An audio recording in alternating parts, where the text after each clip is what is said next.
Começa agora na Guarabira FM. Sam de Corpo e Alma, com Rafael Sam.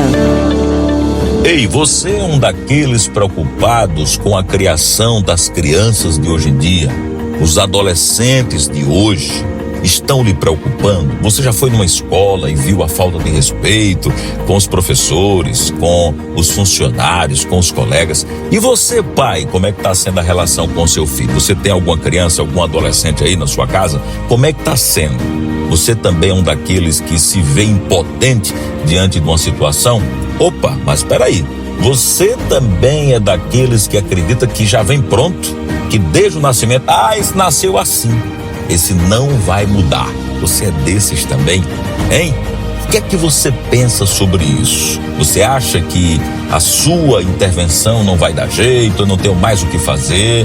Qual é a sua participação, adulto? Hein? A sua responsabilidade? Fique ligado, o programa de hoje promete. O episódio de hoje vai mexer com você. Tá só começando.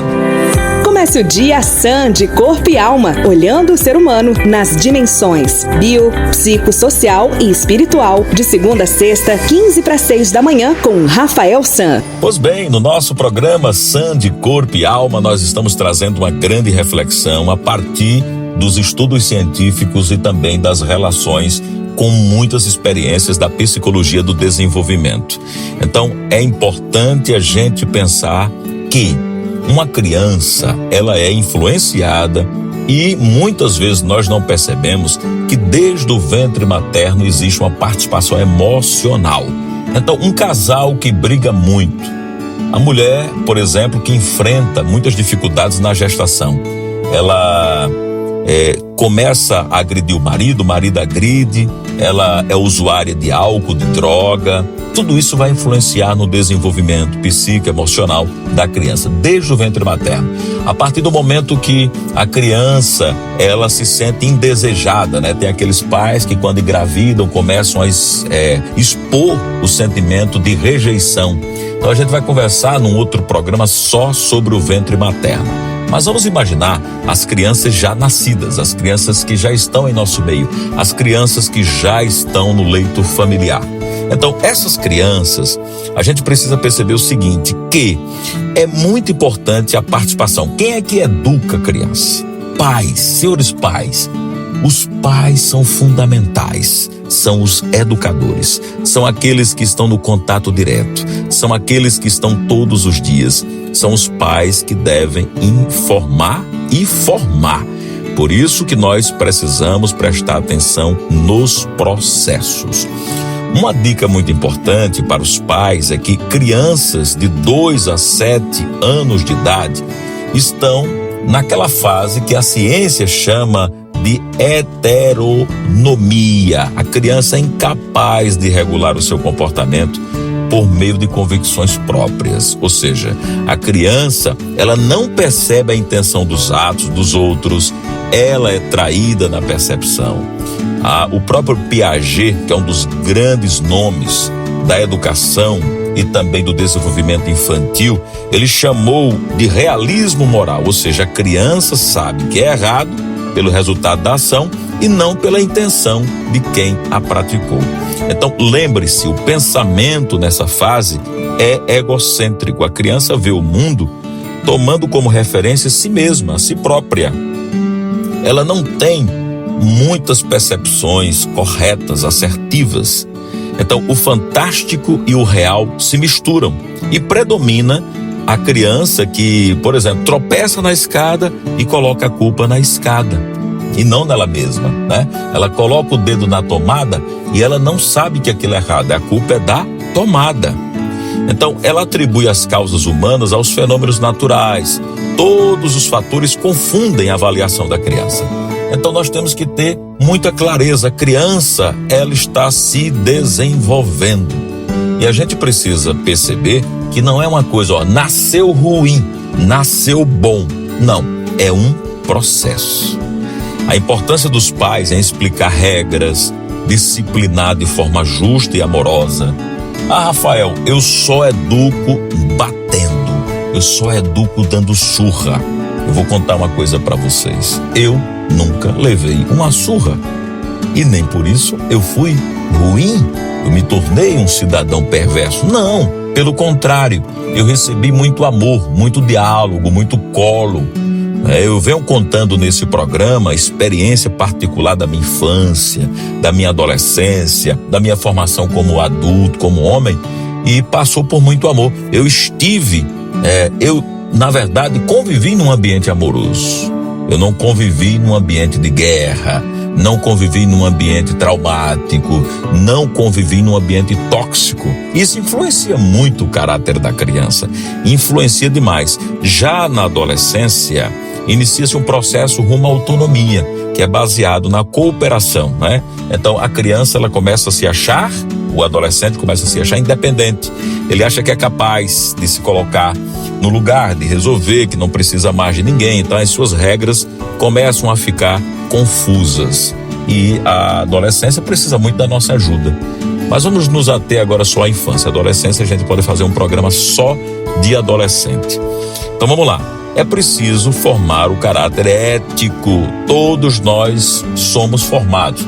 Formadores iniciais da vida de uma criança. Pais, não fujam da responsabilidade. Ao professor, à escola, não.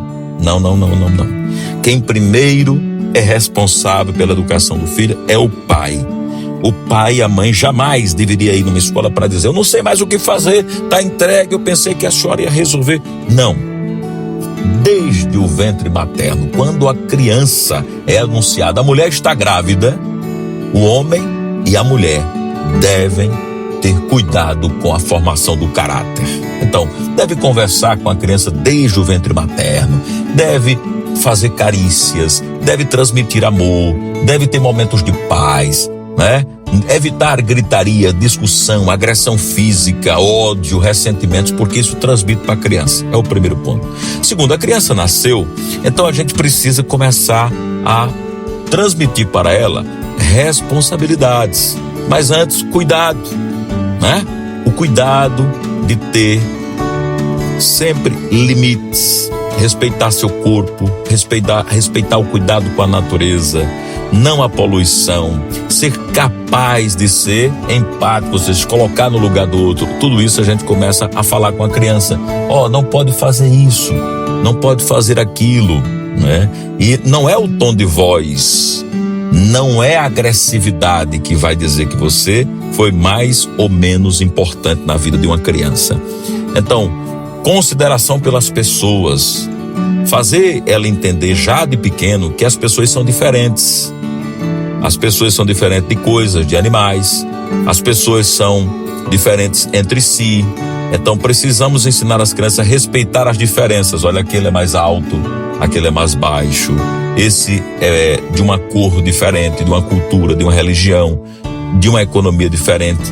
Então, ensinar a ter responsabilidade, que toda ação tem consequência. Olha, meu filho, isso aqui, se você fizer, vai ter isso.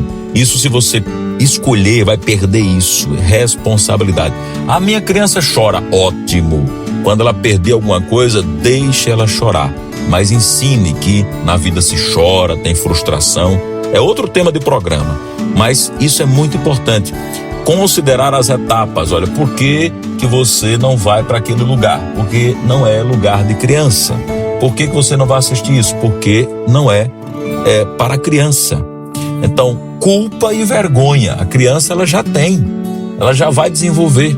Então ela vai, em alguns momentos, acompanhando sua responsabilidade, a culpa disso, vai ter vergonha disso. São o que nós chamamos de limites.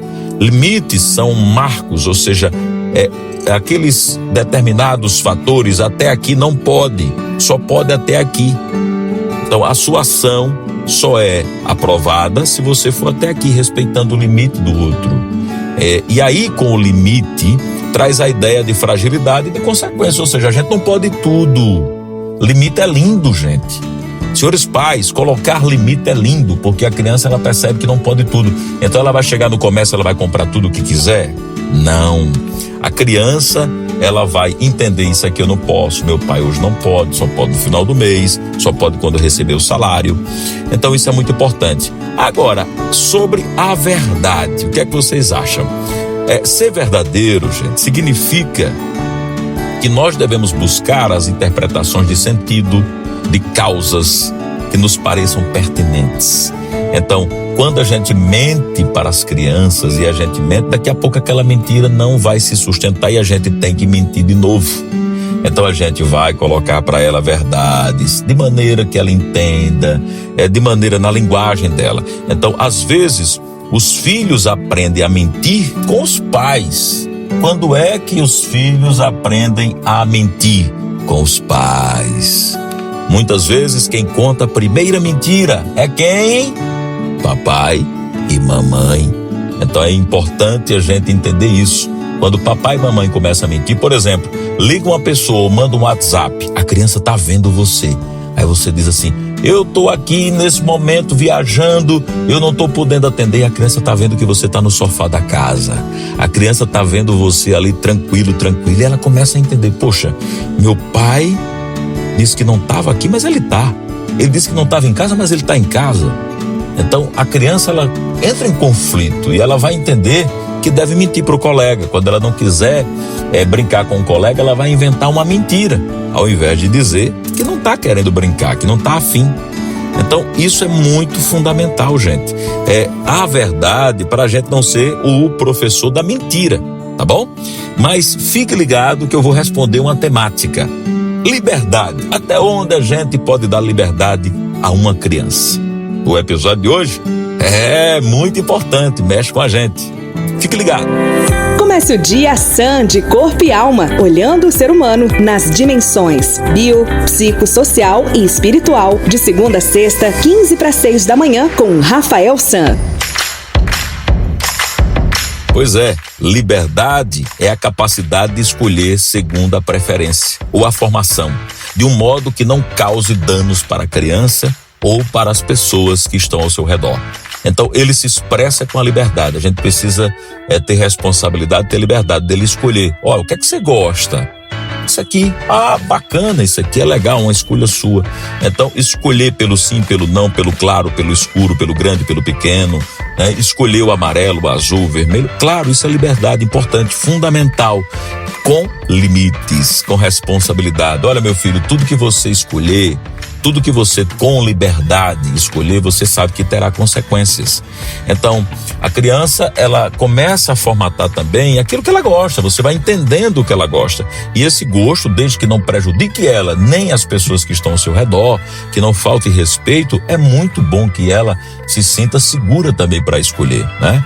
Então, quando ela acertar, o pai deve elogiar. Tem crianças que morrem e nunca escutaram os pais elogiando. Parabéns, meu filho. Você foi muito bem na escola hoje. Você foi muito bem quando perdoou aquele seu colega. Você acertou quando respeitou o mais velho. Você acertou quando devolveu aquilo que não te pertence, a bola, o brinquedo que não é seu, você devolveu, preservou.